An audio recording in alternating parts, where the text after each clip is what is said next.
అమ్మ అసలు కలశం అనేది ఎందుకు పెట్టాలంటారు? ఇప్పుడు కలశం ఏముంటుందమ్మా, కలశం అంటే ఒక పాత్ర. హ్మ్. ఆ పాత్రలో నీళ్లు కానీ బియ్యం కానీ పోస్తారు. హ్మ్. ఆ పాత్రకు చుట్టూతా తాళ్ళు కడతారు, దారాలు కడతారు, ఒక పద్ధతిలో కడతారు. అవును. అయిన తర్వాత దాంట్లో మామిడి ఆకులు పెడతారు. హ్మ్. మామిడి ఆకులు పెట్టి పైన ఒక కొబ్బరికాయ పెడతారు. హ్మ్. ఆ కొబ్బరికాయ మీద ఒక రవికెల బట్ట చక్కగా అందంగా ఇలా తొడగడానికి వీలుగా ఉండి చేసేట్టు పెడతారు. హ్మ్. ఈ కొబ్బరికాయకే మన వాళ్ళైతే అలా వరలక్ష్మి వ్రతంలో కనుక అయినట్టయితే దానికి బొట్టు పెట్టి కాటుకు పెట్టి అవన్నీ చేస్తారు. అవును. మామూలుగా కలశానికి అవన్నీ చేయాల్సినటువంటి అవసరం అయితే లేదు. హ్మ్. అలంకారంగా చేద్దాం అనుకున్నప్పుడు మాత్రమే చేయడం ఉంటుంది. ఏమిటంటే ఇలా పాత్ర ఉంటుంది కదా, ఈ పాత్ర బ్రహ్మాండం అనుకుంటే అందులో పోసినటువంటి నీళ్లు కానీ బియ్యం కానీ అందులో ఉన్న ద్రవ్యం అనుకుంటే ఈ మొత్తం అంతా కూడా అక్కడ ఉన్నట్టు. కలశంలో సాధారణంగా నీళ్లే పోస్తాం. ఏదో వరలక్ష్మి వ్రతానికి యామున పూజ అలవాటు లేని వాళ్ళు మాత్రమే కలశంలో బియ్యం పోస్తారు, కానీ లేకపోయినట్టయితే నీళ్ళే.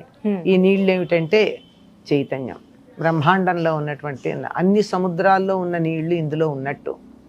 ఇదొక బ్రహ్మాండమైనట్టు. ఈ పాత్ర సాధారణంగా గుండెని చెంబు లాంటిది పెడతాం, ఈ పాత్ర అయినట్టు మొత్తం బ్రహ్మాండంలో మొత్తం అంతా వ్యాపించి ఉన్నటువంటి అమ్మవారి యొక్క శక్తిని నేను ఇక్కడ ఆవాహన చేసి దాన్ని పూజిస్తున్నా అని చెప్పడానికి సంకేతంగా కలశ స్థాపన చేస్తారనమాట. అంటే మొత్తం బ్రహ్మాండంలో ఉన్నటువంటి శక్తి.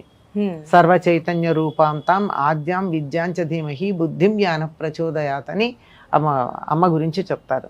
అంటే అందరిలో ఉండేటటువంటి సమస్తమైన జీవరాశుల్లో ఉండే చైతన్య స్వరూపిణి ఆవిడ కనుక ఆ చైతన్య స్వరూపాన్ని అంటే జలాలుగా భావన చేసి దాన్ని తీసుకుని వచ్చి ఈ బ్రహ్మాండంలో నింపి ఇక్కడ పెట్టి పూజ చేస్తే మొత్తం బ్రహ్మాండానికి పూజ చేసినట్టు. ఎట్లాగంటే మన దేశపు జెండాని గౌరవిస్తే మన దేశాన్ని గౌరవించినట్టు ఎట్లా అవుతుందో, ఒక జెండాకి వందనం చేస్తే దేశానికి అంతా చేసినట్టే కదా. అట్లాగే ప్రతీకగా ఈ కలశాన్ని గనక మనం ఇక్కడ ఆవాహన చేసుకుంటే మొత్తం బ్రహ్మాండాన్ని అంతా ఇక్కడ నిలిపి దాన్ని పూజ చేసినట్టు అనమాట. అందుకు కలశం అనేది, అందుకని కలశం పెడుతూ ఉంటాం. చాలా చక్కగా తెలియజేస్తారమ్మా, ధన్యవాదాలు.